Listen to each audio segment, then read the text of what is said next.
চলে এসছে আরো একটি আমার লেখা গল্প নিয়ে। আচ্ছা, আমাদের এই প্রতিদিনের রুটিন মাফিক গতানুগতিক জীবন থেকে কিছুদিনের জন্য কোনো অজানার উদ্দেশ্যে হারিয়ে যেতে পারলে কেমন লাগতো? শুনুন আজকের গল্প, অজানার উদ্দেশ্যে। গল্প পাঠে এবং লেখনীতে আমি সঞ্চিতা। বহুদিন পর দূরে কোথাও ঘুরতে যাচ্ছি। শেষ গেছিলাম উচ্চ মাধ্যমিক পরীক্ষার পর। আগে অন্তত বছরে একটা করে ফ্যামিলি ট্যুর হতো, 5 বছর ধরে সেটা আর হয় না। বাবা সময় করে উঠতে পারেন না কাজের চাপে। মধ্যবিত্ত পরিবারের মেয়ে, বন্ধুদের সাথে ঘুরতে যাওয়ার অনুমতি নেই। একা যেতে দেওয়ার তো প্রশ্নই ওঠে না। কলেজ শেষ করে 2 বছর হয়ে গেল, চাকরির চেষ্টা করছি, কিন্তু এখনো মা বাবার কাছে বড় হইনি। কোনো মা বাবার কাছেই তাদের সন্তান বড় হয় না, কিন্তু আমাদের মতন পরিবারের মা বাবাদের একটা আলাদা সাইকোলজি কাজ করে। বিয়ের পর বরের সাথে আমরা সব জায়গায় যাওয়ার অনুমতি বিয়ের আগেই পেয়ে যাই। আমরা আসলে চিরজীবন ছোট, আরো স্পেসিফিক্যালি বলতে গেলে অক্ষম থাকি। বিয়ের আগে পরিবারের সাথে, বিয়ের পর বরের সাথে, তারপর ছেলের সাথে সবসময় দায়িত্ব নেওয়ার জন্য কাউকে চাই। আমরা যত বড় হয়ে যাই না কেন, যতই রোজগার করি না কেন, নিজের দায়িত্ব নিজে নেওয়ার ক্ষমতা আর হয়ে ওঠে না। পাশ থেকে রিমা বলে ওঠে, ভাই চা খাবি? হাওড়া থেকে ট্রেন ছেড়েছে প্রায় 1 ঘন্টা হলো, সন্ধে হয়ে গেছে। রিমা আমার বন্ধু। হ্যাঁ, আমরা 2 বন্ধু মিলেই ঘুরতে বেরিয়েছি। আর আমার পরিচয়টা তো দিতেই ভুলে গেছি। নমস্কার, আমি খুশি সেনগুপ্ত।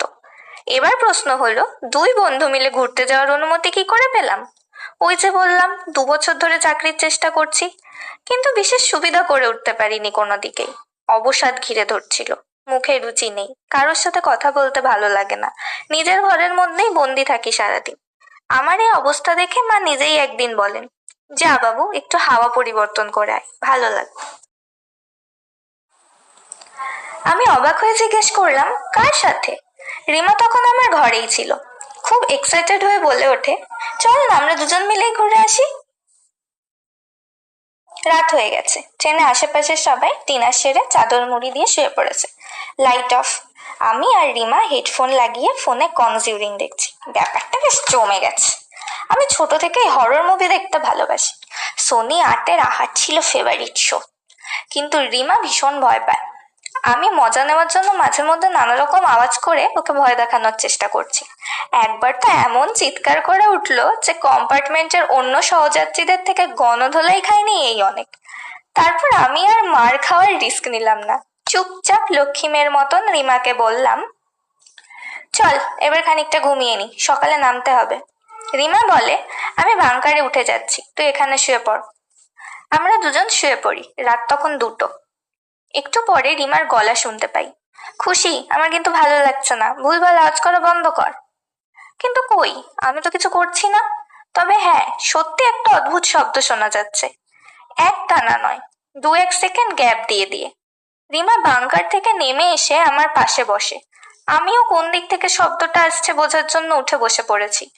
রিমা আমার হাত শক্ত করে চেপে ধরে কানের কাছে এসে কাঁপা কাঁপা গলায় বলছে, দেখলি ভাই, আমি বারবার না করেছিলাম ওসব দেখতে, নিশ্চয়ই তেনাদের নজর পড়েছে।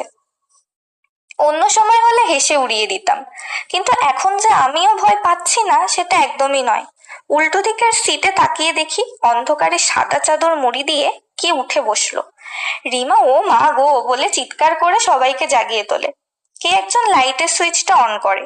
তখন আমরা দেখতে পাই উল্টো দিকের সিটের আন্টির হেঁচকি উঠছিল, তাই তিনি জল খাওয়ার জন্য উঠে বসেছিলেন। আমরা তবে এতক্ষণ ধরে হেঁচকির শব্দ শুনছিলাম। কম্পার্টমেন্টে তখন হা হা শব্দে ভরে গেল। আমি আর রিমা লজ্জায় চাদর মুড়ি দিয়ে শুয়ে পড়লাম। প্রতিজ্ঞা করলাম জীবনে আর ট্রেনে উঠে হরর মুভি দেখবো না। হাহার বদলে মারমার করে লোকজন তেড়ে আসলেও তো ভুল কিছু হতো না। পরের দিন সকালে যথাসময় আমাদের গন্তব্যস্থলে আমরা নেমে যাই। দীঘা, পুরী, দার্জিলিং বা সুন্দরবন কোনোটাই নয়। আমি আর রিমা দুজনেই এমন জায়গা পছন্দ করি যেখানে বেশি ভিড়ভাট্টা থাকবে না, প্রাণ ভরে খোলা হাওয়া উপভোগ করতে পারবো প্রকৃতির সাথে। নেট ঘেটে এরকম একটা জায়গা আমরা খুঁজে বের করেছি, যেটা এখনো টুরিস্ট স্পট হিসেবে ফেম পায়নি। জায়গাটির নাম অপ্রকাশিত থাক। আপনারাও আশেপাশে একটু গুগলে সার্চ করুন, নিশ্চয়ই এরকম অনেক জায়গা পেয়ে যাবেন আপনাদের পছন্দ মতো। জায়গাটি কোনো শহর নয়, ছোট্ট একটি গ্রাম। স্টেশন থেকে বেরিয়ে আমরা দুজন 2 কাপ চা আর হিঙের কচুরি খেয়ে ব্রেকফাস্ট পর্ব মিটিয়ে নিই। কিন্তু এবারে একটা হোটেলের ব্যবস্থা করতে হবে। আমি আর রিমা এপাশ ওপাশ তাকাচ্ছি, তখন একটি ভ্যানওয়ালা এসে আমাদের জিজ্ঞেস করেন, দিদিমণিরা কোথায় যাবেন? আমরা এখানে ঘুরতে এসেছি, কোন দিকে হোটেল আছে সেখানে নিয়ে যেতে পারো? নিশ্চয়ই দিদিমণি, আপনারা আমার ভ্যান রিক্সায় উঠুন, আমি নিয়ে যাচ্ছি। আমি আর রিমা ভ্যানে উঠি। এই ভ্যান রিক্সা তো এখন দেখতেই পাওয়া যায় না। ছোটবেলার কথা মনে পড়ে গেল।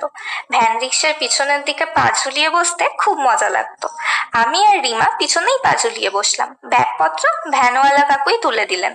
এরপর আমরা গ্রামের ভিতর ঢুকতে ঢুকতে দুপাশে সবুজ আর সবুজ, দূরে পাহাড়ের রেখা, সবকিছু দেখতে দেখতে কোন এক রূপকথার জগতে যেন হারিয়ে যাই। চমক ভাঙে ভ্যানওয়ালা কাকুর কথায়, দিদিমণিরা নতুন এলেন বুঝি? হ্যাঁ কাকু, হোটেল কত দূর? হোটেল তো এখানে নেই দিদিমণি, আমাদের এই ছোট জায়গায় আমরা যে কজন থাকি সবাই এক পরিবারের মতন মিলেমিশে একসাথেই থাকি। বছরে 2-1 বার আপনাদের মতন কিছু দিদিমণি বা দাদাবাবুরা ঘুরতে এলে আমাদের প্রধান মশাই রামদুলাল বাবু তার বাড়িতেই থাকার ব্যবস্থা হয়। আপনারা আমাদের অতিথি, অতিথিদের সেবা করা তো আমাদের ভাগ্যের ব্যাপার দিদিমণি, আপনাদের কোনো অসুবিধা হবে না। বুঝলাম এনাদের পকেটে বিলাসবহুল জীবনযাপনের টাকা নেই, কিন্তু একটা পবিত্র মন আছে। এমন সময় ব্যাগ থেকে ফোনটা বেজে ওঠে। ওপাশ থেকে মায়ের গলা শোনা যায়, কিরে পৌঁছে গেছিস? হ্যাঁ মা, ট্রেন থেকে নেমেছি, ঘরে গিয়ে ফোন করছি। এই জন্যই বোধহয় আমাদের মা বাবারা আমাদের একা কোথাও ছাড়তে দিতে চায় না। যদি এরকম কোনো রূপকথার জগতে সত্যি সত্যি হারিয়ে যায়, তাহলে কি আর ফিরতে ইচ্ছে করবে? আসছি গল্পের পরবর্তী অংশ নিয়ে খুব তাড়াতাড়ি। শুনছিলেন অজানার উদ্দেশ্যে, প্রথম পর্ব। গল্প পাঠে এবং লেখনীতে আমি সঞ্চিতা।